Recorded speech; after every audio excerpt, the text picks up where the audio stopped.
Bismillahirrahmanirrahim. Assalamualaikum warahmatullahi wabarakatuh. Selamat datang, kami ucapkan pada malam hari ini. Malam hari ini adalah malam yang sangat spesial. Ya, tentunya teman-teman semua tahu, pada malam hari ini adalah acara roadshow Santri Millennial Talks yang pertama. Selamat datang teman-teman, kami ucapkan yang sudah bergabung. Ada Kak Imam, ada Kak Marsyad. Teman-teman yang masih belum bergabung, masih kami tunggu untuk bergabung karena acara akan kami mulai pukul 8. Ya, selamat datang kepada Kak Syasina. Selamat datang, kami ucapkan terima kasih sudah bergabung.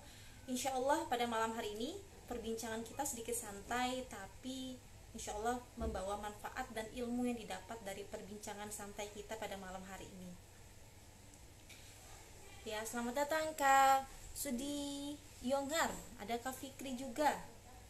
Selamat datang pada acara talkshow Santri dan Dunia series pertama yang pada malam hari ini.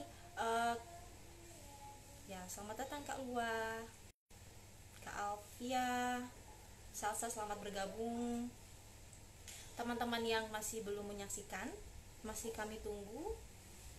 Kang Zi, ada Kak Ardilang.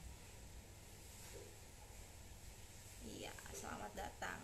Ya, bismillahirrahmanirrahim. Acaranya saya mulai saja ya. Teman-teman semua, teman-teman santri dunia yang luar biasa, pada malam hari ini adalah malam yang spesial karena ini adalah talkshow Santri Dunia series pertama. Kita kedatangan narasumber yang keren dari kota Yordania, dari negara Yordania, mohon maaf. Perkenalkan, saya Syarifah Sakinah selaku host pada malam hari ini. Teman-teman yang baru bergabung, saya ucapkan selamat datang. Ada Kak Husin juga selamat bergabung. Nah, teman-teman, kita punya jargon. Kita punya jargon ketika ingin memulai suatu acara dari Santri Mendunia ini. Jargonnya seperti apa? Kalau saya bilang Santri Mendunia, terkoneksi, hidup bermakna, penuh karya. Ya, saya ulang lagi, jargonnya Santri Mendunia, terkoneksi, hidup bermakna, penuh karya. Oke, teman-teman, alhamdulillahirabbil alamin wa bihi nasta'in. Pada malam hari ini saya ingin memperkenalkan program-program Santri Mendunia yang sudah terlaksana nih sebelumnya. Sebelumnya Santri Dunia telah melaksanakan program roadshow virtual Santri Mendunia Internasional. Ada negara Jepang, pertama kita melakukan dengan webinar, terus kemarin ada juga negara Mesir, terus ke negara yang baru kemarin malam, pada malam minggu webinar dari negara Tiongkok, kemudian yang akan komisi nih dari negara Rusia dan negara Portugal. Ya. Selamat datang, kita undang saja ya, kita undang narasumber kita pada malam hari ini, pada Kang Dias.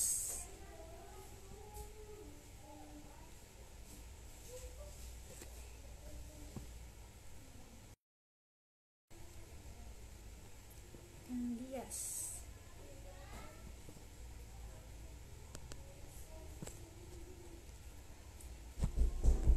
Oke teman-teman, Kang Diasnya belum bergabung nih dengan kita. Kita sedikit berbincang-bincang saja nih sambil menunggu Kang Dias, atau kita nanti bisa panggil Mas Dias untuk bergabung pada live kita pada malam hari ini.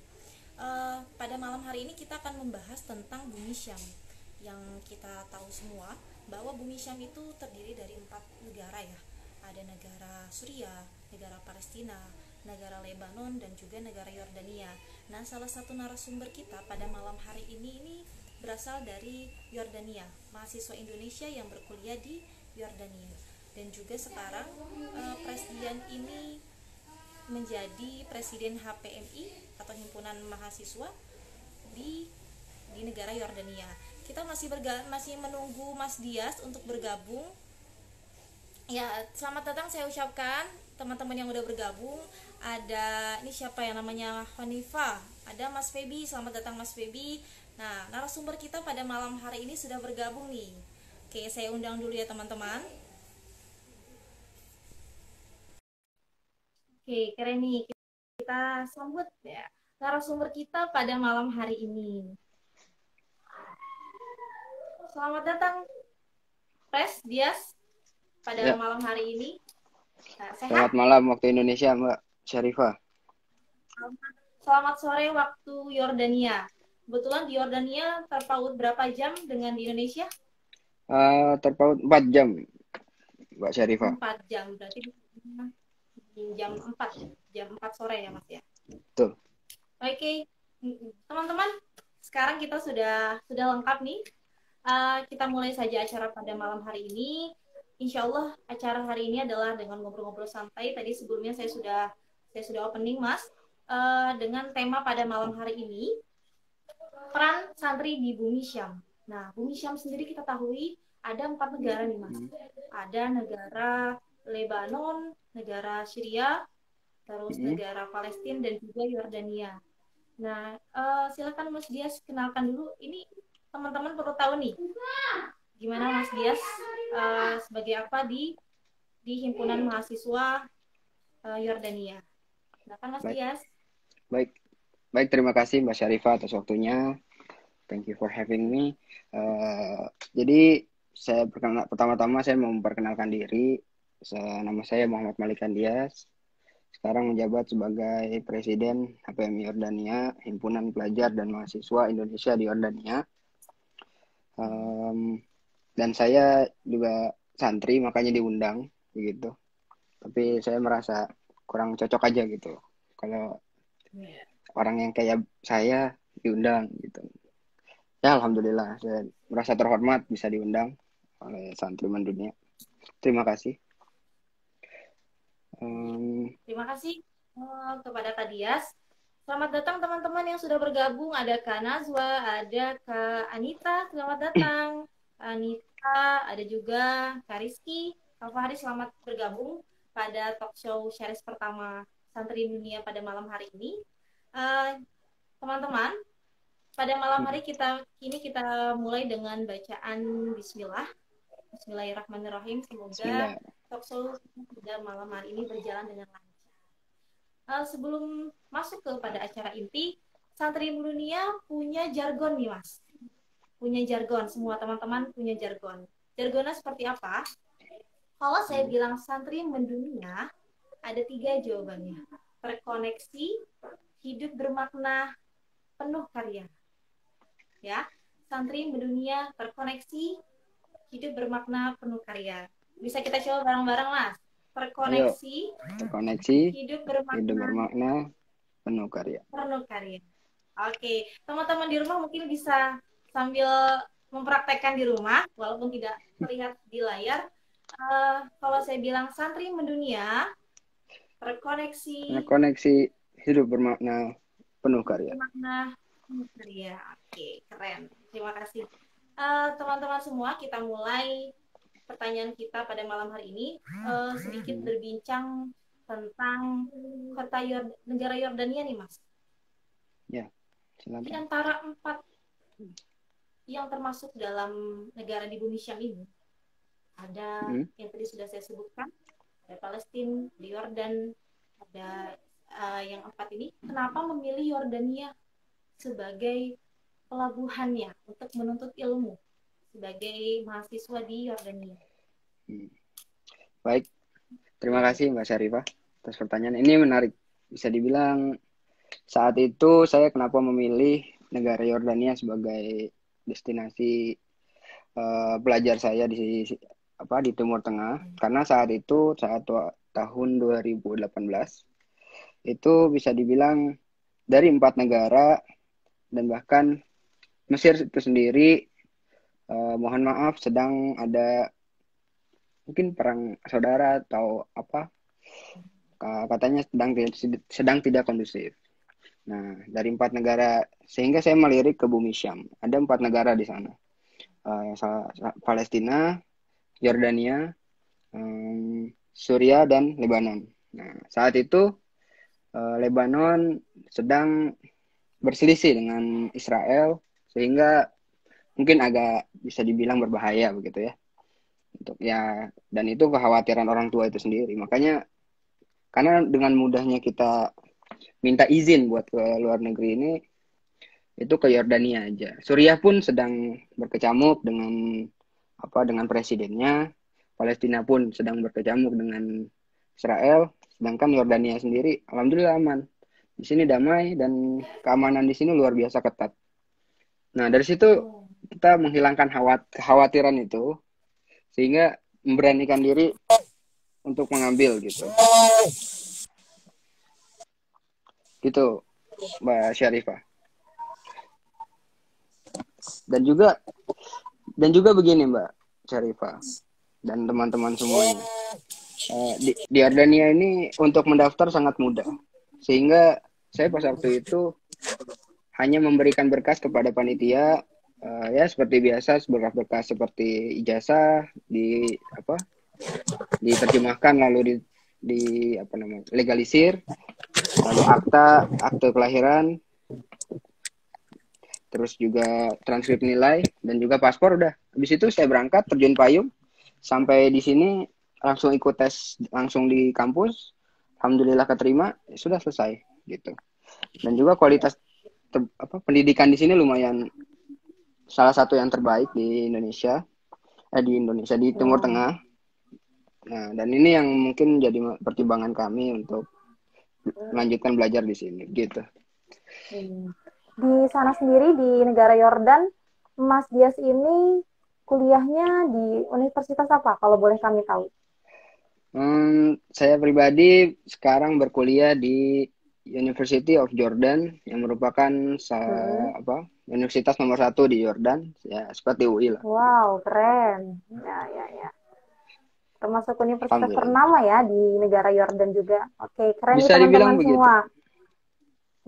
Teman-teman semua, bagi yang ingin mengajukan pertanyaan, silahkan tulis aja di kolom komentar. Nanti ketika sesi terakhir ada sesi tanya jawab, saya akan pilih 3 pertanyaan terbaik yang akan diajukan kepada Mas Dias nih. Jadi silakan saja selama talkshow ini masih berjalan bisa ditulis pertanyaan-pertanyaan yang masih kalian bingungkan atau kalian penasaran di kolom komentar. Nah, gitu Mas Dias. Terima kasih Mas Dias jawabannya termasuk keren juga lah gitu di negara Yordan ini. Terus juga kalau kita dengar Bumi Syam atau negara-negara di dalam Bumi Syam ini adalah negara-negara yang dalam tanda kutip sedang tanah tidak aman ya Mas. Nah, seperti ada Palestina, tetangganya Yordania gitu. Nah, itu bagaimana kehidupan mahasiswa Indonesia atau mahasiswa yang lain di sana? Ataukah mengganggu sistem belajar di sana? Ya, makanya ya terima kasih, ini menarik pertanyaannya. Bisa dibilang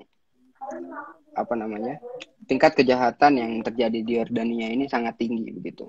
Akan tetapi dengan sistem keamanan dan proteksi dalam negeri yang kuat sehingga itu tertekan, kejahatan itu tertekan dan itu sangat mencegah dan membuat kejahatan itu ketahuan sebelum terjadi begitu. Di situ luar biasa hebat kenapa Yordania ini sangat dikit tingkat kejahatannya, karena mereka tidak berani berbuat gitu. Bahkan Mbak sendiri nih, misalnya Mbak Syarifah nih mau jalan-jalan malam-malam di luar, jalan-jalan sendirian, gak bakal diapa-apain. Ketemu cowok misalnya atau rame-rame lagi ngapain, lagi ngobrol-ngobrol di pinggir jalan, anak cowok rame, Mbak lewat tuh udah nggak bakal digodain, nggak bakal ini, udah dibiarin aja gitu, nggak bakal apalagi dijahatin gitu. Saking amannya begitu Mbak. Itu gambaran bagaimana amannya Jordan untuk pelajar gitu. Dan itu sangat nyaman buat kita gitu. Gitu Mbak Syarifah. Sedikit membuka paradigma saya ya. Selama ini kan mungkin dikiranya negara-negara yang dengan berdekatan dengan negara-negara yang sedang rawan ini berarti keamanan juga terancam gitu. Tapi ternyata berbanding kebalik. Nah, ternyata di sana lebih aman. Dan mungkin apa yang bisa membuat kenapa di sana lebih aman, ataukah hukum yang diterapkan di dalam negara Yordan itu lebih ketat, jadi sehingga pelaku kejahatannya ini tidak berani melakukan tindak kejahatan itu. Ya, Ya, jadi memang walaupun di tengah-tengah negara yang terjadi konflik, di sebelah timur kita ada Irak, di sebelah utara kita ada Suriah, sebelah barat kita ada Palestina, di sebelah selatan kita ada Saudi. Walaupun mereka senang berperang, senang apa, sedang bukan senang, sedang gitu. Tapi kerap terjadi peperangan. Kan tetapi di negara Yordania ini sendiri, alhamdulillah tidak ada terjadi peperangan karena Yordan sendiri di backup sama negara Amerika, dan bisa dibilang Yordan tidak mau cari masalah ya, tidak ada, ya udah cari aman gitu. Dan juga kejahatan yang terjadi di sini, Mbak, itu saking hebatnya intelijen di sini, itu orang mau berbuat kejahatan udah ditangkap duluan di situ. Wow. Hebatnya. Makanya kenapa nggak terjadi? Karena udah ketangkep orangnya begitu. Siapa yang mau berbuat jahat, udah ketangkep orangnya gitu. Keren nih Mas, pelajaran baru, ilmu informasi baru juga nih tentang negara Yordan. Terima kasih Mas. Terus juga, oh ya, selamat datang saya ucapkan kepada teman-teman yang baru bergabung. Ada Kak Mifta, ada Kak siapa nih? Girzanda, temannya Mas Dia sepertinya. Ada Kak Ina, ada Kak Hafi, ada Mas Aziz, teman-temannya. Ada Kak Muslimah, Masya Allah. Ada Mas Aris. Oke. Lanjut nih Mas ya.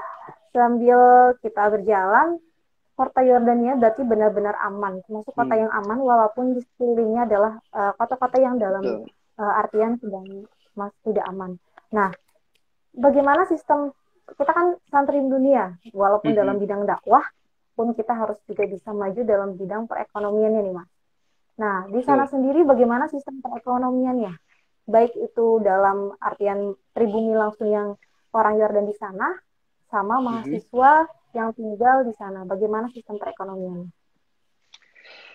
Baik, ini juga menarik bisa dibilang karena perekonomian ini sangat menunjang untuk pendidikan ya. Ini banyak korelasi yang bisa kita dapatkan. Pertama, sistem perekonomian di Yordania. Walaupun Yordania negara yang aman, kan tetapi perekonomian Yordania tidak seaman dengan keamanannya begitu. Karena mereka begini, mereka harus menanggung jutaan pengungsi yang mengungsi dari Suriah maupun Palestina. Dan mereka itu ditanggung sama pemerintah Yordania. Sehingga di situ banyak defisit, banyak banyak kerugian, banyak pengeluaran gitu dari APBN Yordania itu sendiri, sehingga Yordania terpaksa untuk mengajukan utang gitu. Nah, dari sini sehingga Yordania makin menumpuk hutangnya. Dan juga nggak cuma itu, Yordania nggak cuma itu, Yordania juga nggak punya namanya minyak, Mbak. Ini kekurangan Yordania begitu. Di saat negara Arab lain kaya akan minyaknya, Yordania tidak memiliki minyak sama sekali. Di situ Yordania hanya tapi di sini luar biasanya Yordania bisa survive itu hanya dari sektor wisata sama ekspor fosfor. Nah, salah satu negara yang diekspor ini Indonesia nih. Dan luar biasa, Indonesia banyak membantu perekonomian Yordania dari pembelian fosfor dan sektor wisata itu sendiri. Indonesia pun salah satu negara terbesar yang menyumbang devisa kepada Yordania, karena wisatawan yang mau masuk Palestina itu pasti lewat Yordania. Gitu. Oh, keren. Di situ Indonesia banyak berkontribusi. Wisata menarik nih, saya tangkap dari wisatanya. Di negara Yordania sendiri nih Mas, apa ya ikonnya dari negara Yordania ketika kita berkunjung ke sana? Mungkin ada teman-teman yang insya Allah nanti bakal ke sana, kan berlibur atau apa, yang bisa kita kunjungi, dan termasuk yang kalau nggak kunjungan ke sini rugi gitu. Nggak kunjungan ke sini itu rugi ya. Nah, karena bisa dibilang kalau di sini ada dua orientasi orang yang orientasi wisatawan gitu. Pertama itu wisata Romawi, dan kedua itu wisata Islami. Karena Yordania ini seperti museum raksasa begitu. Tiap sentinya itu terdapat artefak, terdapat sejarah, cerita, jejak Nabi maupun orang-orang terdahulu yang merupakan pendakwa agama Samawi begitu. Nah, jadi kalau untuk misalnya kita orang non Muslim, itu bisa dibilang Petra adalah ikon gitu, ikon Yordania yang kalau Anda nggak berkunjung ke situ, itu kalian belum ke sangat Yordania. Disayangkan gitu. Ya. Oke. Sangat disayangkan. Tapi untuk agama Islam itu sendiri, itu ada namanya Ashabul Kahfi, Mbak. Nah, gua Ashabul Kahfi di sini. Yang Anda baca surat Al-Kahfi, ceritanya segala macam, itu kejadiannya di sini. Walaupun banyak beberapa pendapat terkait tempat Ashabul Kahfi ini, akan tetapi Yordania adalah cerita yang paling sahih terjadinya Ashabul Kahfi begitu. Karena sangat relevan yang terjadi di Yordania sama yang diceritakan di Al-Qur'an. Di situ, Mbak. Kayak di sini menarik sih. Salah satu ketertarikan saya belajar di Yordania itu begitu. Banyak hal yang dapat dipelajari. Ya, banyak hal benar-benar dari tingkat keamanan negaranya pun. Sembari kita kuliah, kita juga bisa menulis kisah-kisah para nabi kita terdahulu di kota Yordan ini. Wah, keren sekali sih, Mas. Terima kasih, Mas Jordan. Ini juga sudah ada beberapa pertanyaan. Teman-teman yang baru bergabung, kalau mau bertanya, silakan tulis di kolom komentar. Nanti akan saya ajukan pertanyaan 3. Saya pilih 3 pertanyaan terbaik untuk diajukan kepada Mas Dias. Oke, ini Mas, terima kasih nih. Dari tadi sudah nangkap wisata di sana yang menjadi ikon utama dari kota Yordan, perekonomiannya kota Yordan sendiri. Terus juga terakhir nih, Mas, pertanyaan dari saya yang terakhir adalah sebesar apa kontribusi kita sebagai mahasiswa, ada pelajar Indonesia untuk negara Yordan sendiri di sana? Baik. Jadi ini menarik karena kita memang ini inti pertanyaan dari sekian pertanyaan sih sebenarnya. Karena kita dalam konteks santri yang mendunia. Jadi bisa dibilang, Mbak, orang yang paling siap untuk mendunia ini santri gitu. Karena nggak ada yang lebih siap dari kita, dari segi mental, dari segi persiapan, dari segi basic yang kita miliki itu santri semua miliki, gitu. Kita memiliki basic bahasa, kita memiliki basic mental survival untuk bertahan hidup di mana aja, tanpa uang bahkan banyak yang begitu. Kan tetapi dari sekian banyak tantangan yang kita miliki, yang santri hadapi, itu tidak sama sekali seperti tidak berimpact kepada kualitas yang mereka berikan untuk negeri ini gitu. Salah satunya seperti misalnya HPMI ini sendiri. HPMI ini bisa dibilang kalau nggak ada santri, HPMI nggak ada gitu. Jadi segitu besarnya gitu. Walaupun misalnya ada yang bukan santri datang untuk belajar ke sini, tapi mereka pun terkelok-kelok, terseok-seok di sini, sehingga tidak optimal dalam memberikan kontribusi begitu. Ya bisa dibilang santri sangat vital di negara Yordania, seperti kajian, terus yang menerjemahkan ceramah Syekh di Yordan ini itu santri pasti. Dan juga yang mengkhidmat Syekh di tempat markas, di ma'had di Yordan ini, itu anak-anak santri Indonesia dari Sidoarjo. Di situ terlihat seberapa besar gitu kontribusi santri untuk Yordania itu sendiri begitu mungkin. Ya, terima kasih Mas. Gitu mungkin Berarti Mbak Syarifah. benar-benar nih dalam konteks santri ini sebenarnya sebagai manusia yang survive, yang bisa di mana saja gitu ya. Di negara manapun saya lihat nih dari Betul.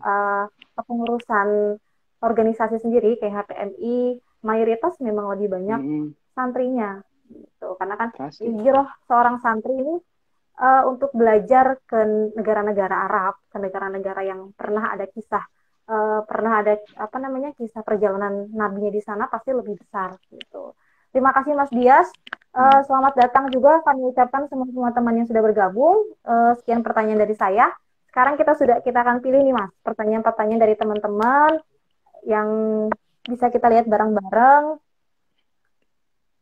Wah, ada nih beberapa pertanyaan dari teman-teman. Hmm, ada dari Mas Ajis nih. Ya, selaku ketua santri mendunia kita. Bang, bisa dong Luar ceritakan biasa. keistimewaan Bumi Syam dulu, ya, kini dan yang akan datang. Kini dan yang Keistimewaan dari akan Bumi. datang. Gimana nih? Ya, jadi Nabi Nabi Shallallahu Alaihi Wasallam. Ini menarik pertanyaannya. Jadi Nabi Ya. Shallallahu Alaihi Wasallam pernah berdoa, Allahumma barik syamana. Salah satunya itu. Pokoknya ada 3 negara. Yamanana, wa Mesir kalau nggak salah. Jadi ada 3 negara yang didoakan oleh Nabi. Pertama Syam, kedua Mesir, ketiga Yaman. Itu didoakan atas keberkahannya begitu. Nah, Yaman ini berkat doa Nabi dari padang yang gersang, banyak batuan, banyak pasir, hanya pasir begitu. Tapi di negara Syam ini, dari 4 negara ini, mereka sangat subur, luar biasa. Mereka dari sektor agrikulturnya itu sangat maju dan bisa dibilang akan terus subur gitu ke depannya. Jadi itu salah satu keunggulan bumi Syam itu sendiri dari segi apa namanya geografis begitu. Kan tetapi ini masih konteksnya sangat luas ya dari pertanyaan tadi apa keunggulannya begitu. Nah dan juga apa namanya kalau dari segi keilmuan itu sendiri banyak hal yang bisa dikutip dari bumi Syam ini karena mereka negara Samawi begitu. Apa negara Samawi? Negara apa tempat turunnya agama Samawi begitu. Jadi banyak hal yang bisa kita ulik di sini. Begitu Mas. Mas siapa namanya? Iya, tadi yang mengajukan pertanyaan Mas Ajis. Oh, Mas Ajis Oke, ya. semoga sudah terjawab ya nih Mas Ajis Jadi bisa pertanyaannya. bilang Ada begitu. lagi nih Mas. Yang menarik pertanyaan dari Hizbi Kun. Apakah kuliah di Jordan wajib bisa bahasa Jordan? Atau di sana memakai bahasa Inggris? Nah, berarti syarat untuk masuk kuliah di Jordan. Ya, bagus nih Mas. Gimana? Untuk Jordan itu sendiri bisa dibilang wajib ya untuk bisa berbahasa Arab karena walaupun di sini apa kalian berbicara dengan apa kepada supir taksi atau tukang tukang sapu itu kalian ngomong bahasa Inggris mereka paham tapi tetap di kampus ya mereka ngomong bahasa Arab begitu di kelas mereka interaksi ngomong bahasa Arab jadi kita perlu tahu mereka ngomong apa kita perlu tahu apa yang mereka mau sampaikan dan juga kita harus bisa menyampaikan apa yang mau kita sampaikan dengan bahasa Arab begitu karena mereka lebih respect kalau kita bisa ngomong bahasa Arab begitu dan itu sangat membantu. Di negara Mesir sendiri ada amiyah, maksudnya bahasa kesehari-harinya di sana. Apakah di Jordan juga seperti itu? Di sini ada juga beberapa bahasa amiyah, cuma amiyah di sini nggak jauh beda sama Fusha ya. Ya deket-deket lah gitu, nggak sejauh Mesir gitu. Mesir banyak kata yang jauh dari Fushanya. Jadi kalau kita amiyah di sini itu ya deket-deket sama Fusha. Jadi kalian ngomong Fusha pun mereka paham lah, insya Allah gitu. Keren. Semoga sudah terjawab ya pelajaran jawaban pertanyaan tadi. Satu lagi nih Mas, sebelum kita tutup acara, karena memang durasinya live Instagram berbeda dengan durasi kita ketika web seminar roadshow seperti kemarin. Terakhir, pertanyaan dari Kak Anita Kurnia Ilahi. Nah, kalau di Yordania, interaksi antara mahasiswa lokal dan foreignernya mereka lebih bersifat individual atau gimana? Jadi antara mahasiswa yang Indo dengan di sana seperti gimana? Foreigner di sini pelajar setempat apa pelajar asing? Sepertinya yang dimaksud di sini adalah pelajar setempat. Oke. Jadi sebenarnya interaksi antara pelajar asing dengan pelajar setempat itu luar biasa bagus ya. Maksudnya kayak mereka tuh tertarik mau kenalan sama kita tuh pengen banget gitu. Dan kita pun butuh dengan mereka untuk mempertanyakan suatu pelajaran, mempertanyakan suatu tugas misalnya yang kita lewat, kita nggak masuk. Nah itu mereka interaksi pun sangat baik gitu. Dan bahkan saya berteman dengan banyak orang sini gitu. Dan itu hubungan kami sangat baik dan mereka sangat welcome gitu. Dan bahkan mereka ketika bertemu itu suka ngajak foto, suka ngajak minum, suka traktir makan. Nah, di situ mereka sangat humble banget luar ya. biasa mujamalahnya. Iya luar biasa lah pokoknya. Ilmu sosialisasinya di sananya sangat dekat ya. Betul, sangat dekat dan seperti tidak ada jarak gitu antara kita ya. Kayak ya udah, kamu tuh teman saya gitu, kamu tuh saudara saya, kamu dari negara mana saya nggak peduli gitu. Ya. Gitu, Mbak. Pelajaran juga nih teman-teman semua bagi yang baru tahu gimana sistem keamanan di sana, ilmu sosialnya di sana antara mahasiswa Indonesia dengan mahasiswa yang ada di sana juga. Banyak hal yang bisa kita ambil, hal-hal positif, pelajaran yang bisa kita ambil dari talk show pada malam hari ini. Banyak hal yang belum saya tahu pun sekarang saya tahu nih. Oh, bagaimana kota negara Yordan ini sendiri gitu, Mas. Terakhir nih, Mas. Mungkin ada teman-teman di sini yang berniat melanjutkan kuliahnya di Yordan. Ada tips nggak? Tips, nasihat, atau trik sebelum kita closing? Ya, mungkin pesan saya untuk kawan-kawan yang ingin berangkat ke sini. Jadi di sini ada banyak fakultas, ada banyak jurusan yang bisa kalian pilih. Dan itu bisa dibilang tarafnya taraf internasional begitu. Jika Anda menginginkan kampus yang paling bagus, itu namanya Jordan University.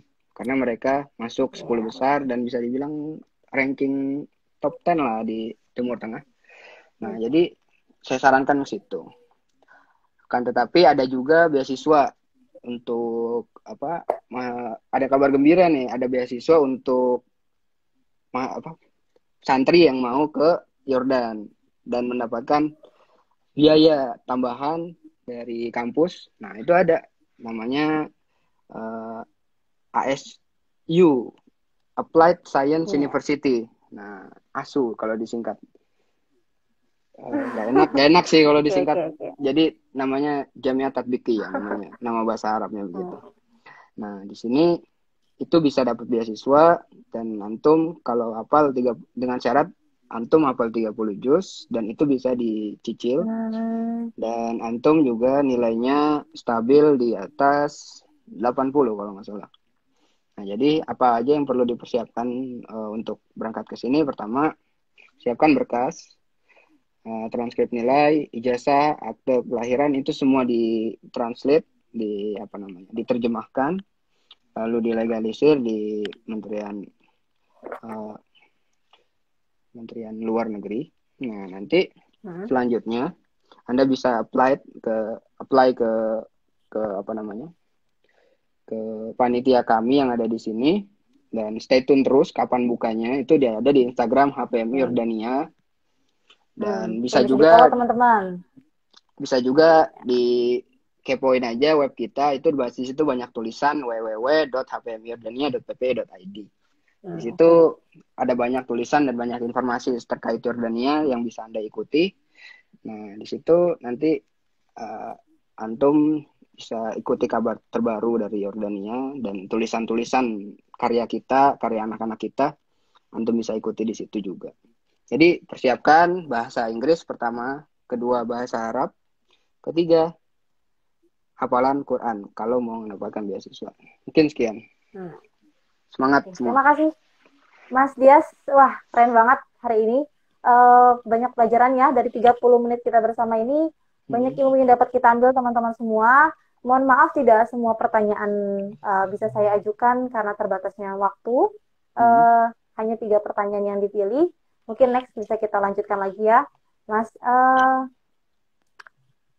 Mungkin sampai sini perjumpaan kita pada talkshow series pertama Santri Mendunia. Sedikit info juga nih teman-teman, akan ada diadakannya acara konsorsium internasional Santri Mendunia 2020 yang akan dilaksanakan pada bulan Oktober mendatang, tanggal 18, 19, dan 20 Oktober 2020. Stay tune aja. Oke, Mas Dias, sebelum kita menutup acara pada hari ini, kita semarakan dulu jargon dari Santri Mendunia yang sudah dari awal kita. Oke, teman-teman yang baru gabung, jargon Santri Mendunia, kalau saya bilang Santri Mendunia, jargonnya ada 3. Terkoneksi, hidup bermakna, penuh karya. Oke, sambil diikuti ya di rumah teman-teman. Oke, Santri Mendunia, terkoneksi, hidup bermakna, penuh karya. Oke, siap. Terima kasih teman-teman semua yang telah bergabung, teman-teman luar biasa dari Santri Dunia, narasumber kita pada malam hari ini juga yang luar biasa, kepada Mas Dias, Malikan Dias. Sebelum saya menutup pada acara pada malam hari ini, saya ada sedikit pantun nih teman-teman semua. Boleh saya bacakan ya Mas Dias? Apa pantun? Ikan hiu makan tomat. Oke, pantunnya, oh bukan. Pantunnya adalah jalan-jalan, perginya berempat. Cakep. Pulangnya dijemput oleh nyonya. Ya. Semoga ada manfaat yang kita bisa dapat. Sampai jumpa di talk show selanjutnya. Oke, terima kasih teman-teman semua yang telah bergabung. Mas Dias juga terima kasih. Oke, wassalamualaikum warahmatullahi wabarakatuh. Waalaikumsalam warahmatullahi wabarakatuh. Terima kasih teman-teman semua. Terima kasih Mbak Syarifah semuanya. Ya, sama-sama.